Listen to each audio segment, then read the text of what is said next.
Hi everyone, it's spring over here in Melbourne and good to see great Ravi Shastri. Good morning, welcome to the show. Thank you. It's switching back to your commentary. How good it is after 7 years? Well, I've been away from the mics. I've been in the dressing room, but when I came back in the IPL, it just felt like old. You know, it's always enjoyable. You speak on what you see. And it's good to be back in Australia to cover an event as big as this. Absolutely great to have this personality over here. Coming to the World Cup, actually subcontinent is very much into a spin diet, but coming to these ovals, Australian soil, how it could be challenging for the teams? I don't think it'll be different because a lot of teams travel a lot. I mean, India has been coming here literally every year over the last 5-6 years for one format or the other, so they'll be pretty used to it. I think if Sri Lanka has come here a couple of times, and normally the tracks for these tournaments in Australia are probably the best for batting. You know, the pace is even, the bounce might be a little more, but it's nice and even. So if you actually get in, you can play your shots as well. And I think you look at the subcontinental teams; they've got some very, very good shot makers. You know, so I would say they'll enjoy it. Ravi, Bumrah is out of the tournament. Of course, now Sri Lanka is facing a lot of injuries. If you don't have right horses for the courses, as you said before in the media, how it goes for the other teams, especially against Australia. When you consider England, they got a very strong fast bowling attack. Yes, it makes a big difference. There's no question about that. It's unfortunate with the volume of cricket being played. You do get injuries. We've had problems. India has had problems with Bumrah and Jadeja. Sri Lanka has had problems. It's because of the volume of cricket. You see the amount these two teams have played over the last 6 months. It's a lot of cricket. So, it's unfortunate that it has to happen before the big event. But then what it does is, I always believe, it gives an opportunity for another youngster to become a hero. And it also gives an opportunity or makes a statement where the senior players have to take added responsibility and come to the party. Going back to your time, the Bachchans, Kapoors, Khans were totally dominating entire India. Now IPL has taken all the cricketers across the country. How are you reading that? Oh, it's fabulous. It's the evolving of IPL is unbelievable. I was involved with it from day one. I was on the governing council then, and even if you ask me at that time, do you think 10 years down the line it'll reach where it has? I would have never believed it would reach that. I knew it would do well, but I would have been lying if I'd said I knew it's going to be like this 10 years down the line, and it's only going to grow. We're 15 years since the IPL started. I think it'll only grow. And a lot of cash cows on the game now. And where you think we should strike the balance between red ball and the white ball? No, I think bilaterals will have to be reduced because there'll be franchise cricket all around the globe. Test cricket will remain paramount. I think the amount of bilaterals played in white ball should be reduced, and the emphasis should be on World Cups. Just like football, it should take the football formula in the future, where you have the different leagues being played around the world, whether it's Copa America, EPL, Spanish League, whether it's the German League or the French League, and then you come every 4 years or 2 years or 3 years to play either the Euros or the Copas or the World Cup. So that's going to be the future. You see very little bilateral. The bilateral happens before these tournaments. So that's a model that can be templated even in cricket.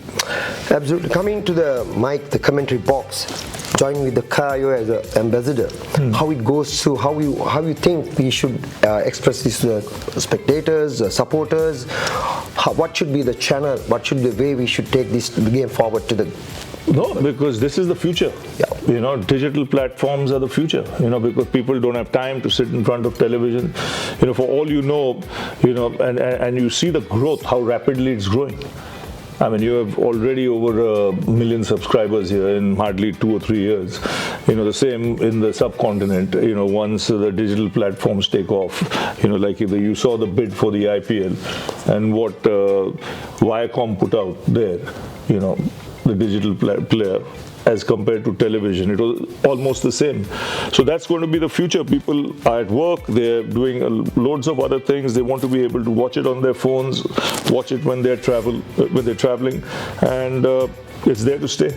And getting the mini series, having the option to switch to your own language, Own commentators, your favorites. You can do all that. You can play literally games on that, which we would have not thought of 10 years ago. Even now, if you ask me to play piano there, I'll struggle a bit. Coming to World Cup, Ravi, what's your reading on the first three?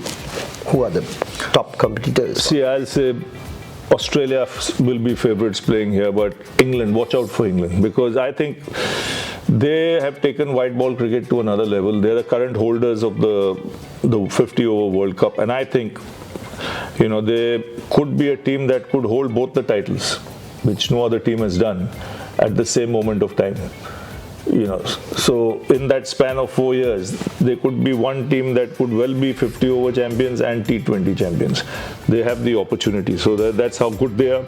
I would say, when you look at the strength and Australian conditions, I would put, there are a lot of good teams there. South Africa is a dark horse. India, Pakistan, always there. Sri Lanka did so well in the Asia Cup. So, they'll... once they qualify, I think they'll be a different team. Today is an important match, but once they qualify, they should be a different team. This is tight. This is probably one of the tightest World Cups you'll imagine. Even though, like you mentioned, it's played on foreign soil as far as the subcontinent goes, Australian conditions, I still think it's tight. Now, many people talk about the players, broadcasting, everything. How about the officials? How you see those roles? I mean, umpiring, facilities? It's tough. I saw the other side when I was coach. Yeah. You realize how tough a job it is. It's how they've got to keep the balance right. The role of the third umpire, DRS, digital stuff, technology coming into the sport. You could see it from the other side. It's extremely important. You need experts to do it and handle it. Are you fair on that? Or? I'm absolutely for that, because it adds another dimension to the sport. The game is evolving. Your platforms are evolving. Like you mentioned, you can switch to different languages, different commentators, and these are things that the young generation are used to and want to see. So you have to go with the flow. Absolutely. When you took over the Indian team, it was not in the best ranking, and absolutely have done your best out of best to bring them. But going back to 91, when you played against Australia, got a 61 injury, drop catches, everything. If you are the coach, what you tell to the Sri Lankan team with the current situation? Current situation, I think you've just won an Asia Cup. You've just beaten the best teams in Asia. So, and it's just hardly a month since that happened. So, just believe in yourselves, get out there, and like I said, once you qualify, they'll be a different team, because if you look at the subcontinent, they're probably the best fielding side out there. There can be a lot of people who have kept Ravi Shastri photograph on your book, like me. So one of the admirers. Finally, tell to all the Sri Lankan cricket fans any message on the World Cup. Come on, great job in the Asia Cup. Well done, guys, especially with what your country has gone through. You brought a lot of smiles on the faces of a lot of your countrymen. And there'll be a lot of expectations in the World Cup, because you're a good team. You're the best fielding side amongst the Asian teams. So go and have a good one. If you want to have a good one, stay tuned with Kyle. Stay, watch. This is the World Cup Men's T20. Watch right throughout. Tune to Kyle. Way to go. Thanks, Ravi. Thanks for joining with us. Cheers.